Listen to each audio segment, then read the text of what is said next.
ఒకప్పుడు బ్రిటిష్ వారు భారతదేశాన్ని పరిపాలించినప్పుడు వారి ప్రధాన వ్యూహం విభజించి పాలించడం, మతాల మధ్య వర్గాల మధ్య చిచ్చు పెట్టి దేశాన్ని బలహీనపరిచారు. చివరికి దేశాన్ని ముక్కలు చేసి వెళ్లిపోయారు. కట్ చేస్తే ఈ రోజు 2026లో గ్లోబల్ పాలిటిక్స్ లో మళ్ళీ అవే నెరేటివ్స్ కనిపిస్తున్నాయా? భారత్ ను ఇంటర్నల్లీ వీక్ చేయడానికి ప్రయత్నాలు జరుగుతున్నాయా? ఎందుకంటే ఇటీవల అమెరికా నుండి వచ్చిన ఒక రిపోర్ట్ సంచలనం సృష్టిస్తోంది. ఈ రిపోర్ట్ నేరుగా RSS రాష్ట్రీయ స్వయం సేవక్ సంఘ్ ని టార్గెట్ చేసింది. అంతేకాదు భారత విదేశీ ఇంటెలిజెన్స్ రా పేరు కూడా ఈ వివాదంలోకి వచ్చింది. ఆశ్చర్యకరమైన విషయం ఏమిటంటే మన పొరుగు దేశాలైన పాకిస్తాన్, బంగ్లాదేశ్లలో మైనారిటీలపై దాడులు, తీవ్రమైన హింసాత్మక సంఘటనలు జరుగుతున్న అంతర్జాతీయ సమాజం నుండి, ముఖ్యంగా అమెరికా నుండి అటువంటి ప్రెజర్ కనిపించడం లేదు. కానీ భారత్ విషయంలో మాత్రం సీరియస్ రిపోర్ట్లు వస్తున్నాయి. ఇది కేవలం కోయిన్సిడెన్సా లేక ప్రపంచ పటంలో వేగంగా ఎదుగుతున్న భారతదేశాన్ని అడ్డుకోవడానికి జరుగుతున్న కొత్త స్ట్రాటజీనా? ఈ రోజు వీడియోలో ఈ రిపోర్ట్ వెనుక ఉన్న అసలు జియో పాలిటిక్స్ డిస్కస్ చేద్దాం.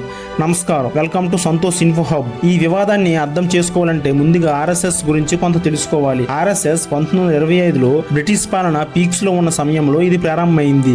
స్థాపకుడు డాక్టర్ కేశవ్ బలిరామ్ హెడ్గేవార్. ఆ సమయంలో హెడ్గేవార్ గారు ప్రధాన ఆందోళన బ్రిటిష్ పాలన వల్ల భారతీయ సమాజం అంతర్గతంగా బలహీనపడుతుంది. కులాలు, మతాల పేరుతో విభజనలు పెరుగుతున్నాయి.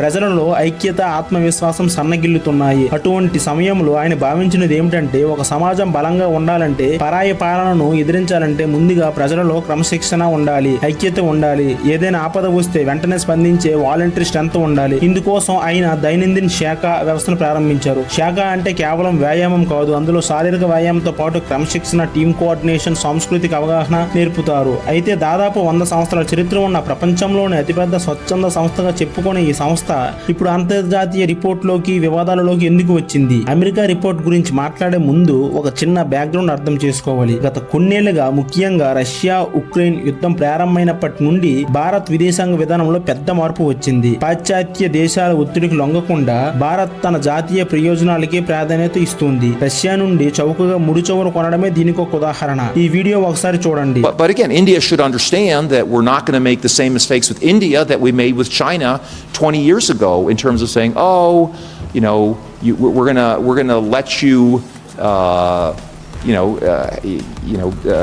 be able to develop all these markets, and then the next thing we know, you're beating us in a lot of commercial things. We're going to make sure that whatever we do, it's fair to our people, because ultimately we have to be accountable to our own people, just as the government of India has to be accountable to its people. ఈ వీడియోలో అమెరికాకి చెందిన వ్యక్తి ఏమంటున్నారంటే, ఒకప్పుడు చైనాని develop చేయడం ద్వారా మాకు లాభం జరుగుతుంది అనుకున్నాం, కానీ చైనా ఇప్పుడు మాకు కాంపిటీటర్ గా మారింది. ఆ తప్పు ఇండియా విషయంలో చేయం అని అర్థం వచ్చేలా మాట్లాడారు. ఈ వీడియోకి జయశంకర్ గారు రిప్లై ఇచ్చిన వీడియో చూడండి.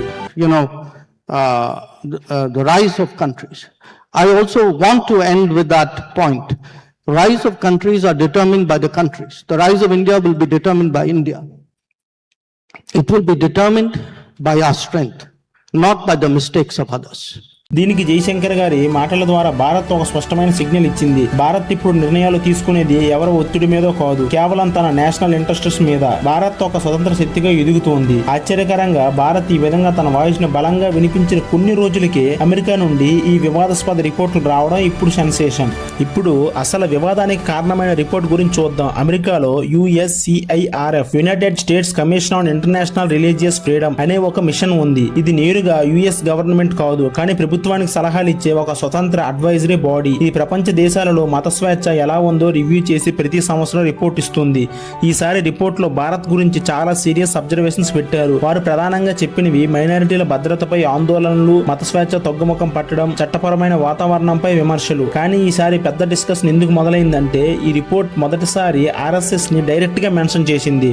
అంతటితో ఆగకుండా భారత్ విదేశీ ఇంటెలిజెన్సీ ఏజెన్స్ రా పేరును కూడా ఇందులో చేర్చారు. ఒక సామాజిక సంస్థతో పాటు దేశ భద్రతకు సంబంధించిన ఏజెన్సీని కూడా మత స్వేచ్ఛ రిపోర్ట్లోకి లాగడం సంచలనంగా మారింది. ఇంకా దారుణమైన విషయం ఏమిటంటే, ఈ రిపోర్ట్ భారత్ పై ఆంక్షలు విధించాలని రికమెండ్ చేసింది. అవేంటంటే RSS కి లింక్ అయిన వ్యక్తులు, అలాగే కొంతమంది స్పెసిఫిక్ అఫీషియల్స్ వీసాపై నియంత్రణలు విధించాలి, అమెరికాలో ఉన్న వారి ఆస్తులను ఫ్రీజ్ చేయాలి, అమెరికా నుండి డిప్లొమాటిక్ ప్రెజర్ పెంచాలి, అలాగే భారత్ ను CPC అంటే కౌంటర్ ఆఫ్ పర్టిక్యులర్ కన్సర్న్ జాబితాలో పెట్టాలని కూడా చెప్పింది. CPC అంటే మత స్వేచ్ఛ విషయంలో అత్యంత ఆందోళనకరమైన బలమైన దేశం అని అర్థం. ఇది ఒక రకమైన డిప్లొమాటిక్ వార్నింగ్ లేబుల్. కానీ ఇక్కడ ఒక ముఖ్యమైన విషయం గుర్తుంచుకోవాలి. ఇది ఫైనల్ యుఎస్ గవర్నమెంట్ నిర్ణయం కాదు. ఇది కేవలం ఒక అడ్వైజరీ బాడీ ఇచ్చిన రికమెండేషన్ మాత్రమే. అయినా సరే క్వశ్చన్ అలాగే మిగిలి ఉంది. పాకిస్తాన్ ఇప్పటికీ సిపిసి లిస్ట్ లో ఉంది. బంగ్లాదేశ్ లో మైనారిటీలపై దాడులు రిపోర్ట్లు స్పష్టంగా ఉన్నాయి. మరి వాటిపై లేని చర్చ భారత్ పైన ఎందుకు? ఇక్కడే జియో పాలిటిక్స్ అసలు కథ మొదలవుతుంది. అంతర్జాతీయ రాజకీయాలలో ఒక బేసిక్ రూల్ ఉంది. Countries don't have permanent friends, only they have permanent interests. Pakistan దీనికి బెస్ట్ ఎగ్జాంపుల్. పాకిస్తాన్ లో మత స్వేచ్ఛ, టెర్రరిజం సమస్యలు ఉన్నా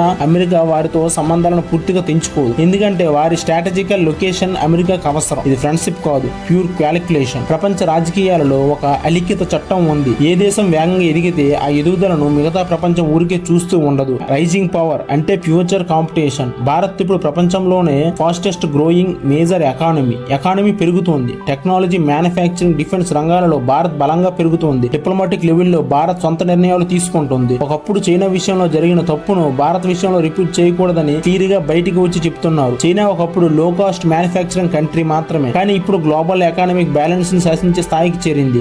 అందుకే భారత్ రైజ్ ని కూడా ప్రపంచం చాలా క్లోజ్ గా అబ్జర్వ్ చేస్తుంది. వారి ఆందోళన ఏమిటంటే భారత్ కూడా భవిష్యత్తులో కంప్లీట్ గా ఇండిపెండెంట్ గ్లోబల్ ఫోర్స్ అవుతుందా? భారత్ సైజ్ పెద్దది, ఎకానమీ పెద్దది, గ్లోబల్ విజిబిలిటీ ఎక్కువ, అందుకే స్క్రూటినిటీ కూడా ఎక్కువే ఉంటుంది. ఈ రిపోర్ట్ టైమింగ్ కూడా చర్చనీయాంశమైంది. ఇది అమెరికా ప్రభుత్వం అధికార నిర్ణయం కాకపోయినా దీనిపై భారత్ లో ఇంటర్నల్ పాలిటిక్స్ మొదలయ్యాయి. భారత్ విదేశాంగ మంత్రిత్వ శాఖ ఎంఈఏ ఈ రిపోర్ట్ ను అనవసరమైనదని, పక్షపాతంతో ఉన్నదని పేర్కొంది. ఇది భారత్ అంతర్గత వ్యవహారాల్లో జోక్యం చేసుకునే ప్రయత్నం అని చెప్పింది. ఆర్ఎస్ఎస్ ఒక సామాజిక సాంస్కృతిక సంస్థ మాత్రమే అని చెప్పింది. ఇలాంటి రిపోర్ట్స్ పై ద్వైపాక్షిక సంబంధాలకు ఉపయోగకరంగా ఉండవని చెప్పింది. వాస్తవాలు పూర్తిగా అర్థం చేసుకోకుండా ఇలా వ్యాఖ్యలు చేయడం సరైనది కాదని చెప్పింది. కాంగ్రెస్ పార్టీ భారత్ లో మైనారిటీల ఆందోళనలపై సీరియస్ డిస్కషన్ ఉండాలని రిపోర్ట్లు పూర్తిగా కొట్టిపారేయడం కంటే ఆత్మ పరిశీలన అవసరమని సూచించాయి. అదే సమయంలో రూలింగ్ సైడ్ బీజేపీ నుండి స్ట్రాంగ్ క్రిటిసిజం వచ్చింది. విదేశీ రిపోర్ట్ ను దేశీయ రాజకీయాలలో వాడటం సరికాదని ప్రశ్నించారు. ఇక్కడ చాలా మందికి చరిత్ర కూడా బాగా గుర్తుకు వస్తుంది. దేశ విభజనకు ముందు బ్రిటిష్ కాలంలో కూడా ఇలాగే అంతర్గత విభేదాలు హైలైట్ అయ్యాయి. విశ్వాసం సన్నగిల్లింది, చివరకు దేశం విడిపోయింది. ఈ రోజు వస్తున్న అంతర్జాతీయ నెరేటివ్స్ కూడా అటువంటి సిచ్యువేషన్. అలాంటివని చెప్పలేము, బట్ మోడర్న్ జియో పాలిటిక్స్ లో నెరేటివ్స్ కూడా ఒక ఇన్ఫ్లుయెన్స్ టూల్. అందుకే ఈ రోజు భారత్ ఇవ్వగల స్ట్రాంగెస్ట్ ఆన్సర్ ఏమిటంటే మన ఇంటర్నల్ యూనిటీ బలంగా ఉండాలి, నేషనల్ కాన్ఫిడెన్స్ బలంగా ఉండాలి. ఎందుకంటే ఎదుగుతున్న దేశానికి అతిపెద్ద బలం ఎకానమీ మాత్రమే కాదు, ఇంటర్నల్ స్టెబిలిటీ కూడా. మీరేమనుకుంటున్నారు? ఈ అమెరికా రిపోర్ట్ కేవలం హక్కుల గురించా లేక భారత్ ను అడ్డుకునే వ్యూహమా? కామెంట్స్ లో తెలపండి. వీడియో నచ్చితే లైక్ చేయండి, షేర్ చేయండి, సబ్స్క్రైబ్ చేయడం మర్చిపోకండి. జై హింద్.